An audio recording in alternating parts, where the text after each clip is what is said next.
Everyone, welcome back to my channel নিপাস creation. আমি নিপা। আশা করছি তোমরা সবাই খুব ভালো আছো আর আমিও খুব ভালো আছি। চলে এসেছি নতুন আরও একটি ভিডিও নিয়ে। আজকে তোমাদের সাথে শেয়ার করব প্রেগনেন্সির ফার্স্ট আর্লি সিমটমগুলো, যেগুলো তোমাদের বডিতে যদি প্রকাশ পায় তাহলে তোমরা বুঝে নেবে যে তোমরা প্রেগনেন্ট হয়ে গেছে মাসে। আর বডিতে আমি পার্টিকুলার এই সিমটমসগুলো শেয়ার করব যেগুলো আমার বডিতে হয়েছিল আমি যখন কনসিভ করেছিলাম। আর বডিতে কোথায় কোথায় পেন হয় সেটা তোমাদের সাথে আজকে আমি ডিটেলসে জানাবো। যে প্রথম গর্ভাবস্থাতে প্রথম যখন তোমরা কনসিভ করবে, মানে পিরিয়ড ডেট মিস হওয়ার আগেই তোমরা বুঝে যাবে যে তোমরা কনসিভ করতে চলেছো। বডিতে এমন এমন জায়গাতে পেন হবে, তোমরা কিন্তু সেটা দেখে একদম কনফার্ম হয়ে যাবে যে আমার হয়তো এই মাসে প্রেগনেন্সি আসতে চলেছে। তো চলো ভিডিওটা শুরু করা যাক। তো সবার প্রথমে আমি বলবো যে যখন তোমাদের ডেট মিস হওয়ার আগে যেখানটাতে পেন হবে, মানে আফটার ওভুলেশন তোমাদের পেন হবে ব্রেস্টে। ব্রেস্ট পেন যাদের পিরিয়ড সময় হয় না তাদের যদি পেন হওয়া স্টার্ট হয় তাহলে কিন্তু তোমরা বুঝতে পারবে যে না, এই মাসে কিন্তু তোমরা কনসিভ করতে চলেছো।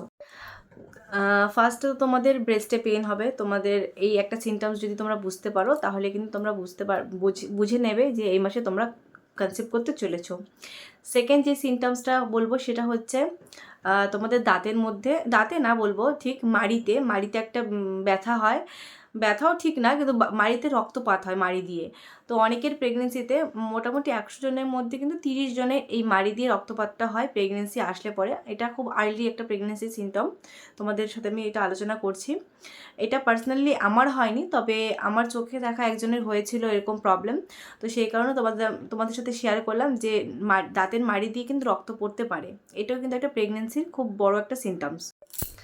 আর এটা যেটা প্রেগনেন্সির সিমটম, এটা খুব একটা কমন সিমটম তোমাদের সাথে শেয়ার করতে চলেছি। সেটা হচ্ছে তলপিঠের দিকে একটা ক্র্যাম্পিং হয়, নাভির থেকে 4 আঙুল নিচে এই ক্র্যাম্পিংটা হয়। এটা অনেকটা পিরিয়ডসের মতনই। তোমাদের এটা পিরিয়ড মিস হওয়ার আগে থেকে এই ক্র্যাম্পিংটা স্টার্ট হয়ে যায়। যতক্ষণ তোমাদের পিরিয়ডটা মিস হয়ে যায়, মিস হওয়ার পরেও কিন্তু এই ক্র্যাম্পিংটা হতে থাকে। এটা কিন্তু অনেকটা পিরিয়ডের মতন, তবে পিরিয়ডের মতন অতটা শার্প না, পেনটা অনেকটাই মাইল্ড। আর খুব কিন্তু মানে হয়েই কমে যায়, মানে মিলিয়ে যায় ব্যথাটা। তোমরা এরকম একটা ফিল করতে পারবে। এটা যদি তোমাদের সাথে হয়ে থাকে তাহলে তোমরা ভাববে যে না, এই মাসে তোমরা কনসিভ করতে চলেছো। এটা খুব কমন একটা সিমটমস তোমাদের সাথে শেয়ার করলাম। আমার গাইডে যারা যারা আছে, যারা যারা কনসিভ করেছে, তাদের কিন্তু প্রত্যেকেই আমাকে একটা কথাই বলে যে দিদিভাই আমার কিন্তু তলপিঠে ব্যথা করছে, পেটের মধ্যে ব্যথা করছে, আমার কি পিরিয়ড হয়ে যাবে না তো? এই পেইনটা কিন্তু প্রেগনেন্সিতে হয়, শুরুর দিকে প্রথম 3 মাস তো হয় এই ব্যথাটা। এরপরে যে সিমটমসটা বলবো সেটাও অনেক কমন একটা সিমটম, সেটা হচ্ছে নিপেলে পেইন। অনেকের যাদের ব্রেস্ট পেন অনেকে বুঝতে পারে না, তারা কিন্তু এই নিপেল পেনটা বুঝতে পারে। ধরো ব্রেস্টের যে সামনে নিপেলগুলো হয়, নিপেলগুলো কিন্তু অনেকটাই পেইন হয়, যেটা আর কি খুব সেন্সিটিভ হয়ে যায়। তোমরা হালকা যদি টাচ করো বা হালকা কোনো জায়গাতে যদি টাচ অটোমেটিকলি হয়ে যায় তাহলে এটা খুব সংবেদনশীল হয়ে ওঠে। আর তোমরা এটা বুঝতে পারবে যে একটু অন্যরকম, একটু আনকমফোর্টেবল ফিল হবে তোমাদের। ব্যথা বলতে এরকম তীব্র পেন আমি বোঝাচ্ছি না, মানে একটু ব্যথা ব্যথা থাকে আর একটু ফুলে থাকে জায়গাটা। তো এটাও কিন্তু একটা সিমটমস। তো তোমরা কিন্তু নিজের বডিতে এটা চেক আউট করতে পারো। আরেকটা যেটা সিমটমস সেটা ব্যাক পেইন। তোমাদের মধ্যে অনেকেই আছে যাদের পিরিয়ড আসার আগে ব্যাক পেইন, লেগ পেইন এগুলো হয়। তবে প্রেগনেন্সিতে যে ব্যাক পেইনটা হয় সেটা কিন্তু অনেকটাই লোয়ারে গিয়ে হয়, মানে অনেক লোয়ার ব্যাক পেইন হয়।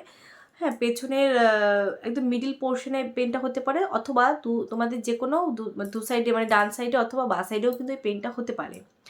এই সিমটমসগুলো তোমাদের বডিতে যদি তোমরা নোটিস করো তাহলে তোমরা বুঝে যাবে যে তোমাদের হয়তো এই মাসে প্রেগনেন্সি আসতে চলেছে। সমস্ত সিমটমস তোমাদের সাথে আমি জানিয়ে দিলাম। আশা করছি তোমাদের ভিডিওটা ভালো লেগেছে। যদি ভালো লেগে থাকে তাহলে চ্যানেলটিকে সাবস্ক্রাইব করে দিও, লাইক কমেন্ট শেয়ার করতে একদম ভুলবে না। আর দেখা হচ্ছে পরের ভিডিওতে। সবাই ভালো থাকবে, সবাই সুস্থ থাকবে, সবাইকে টাটা।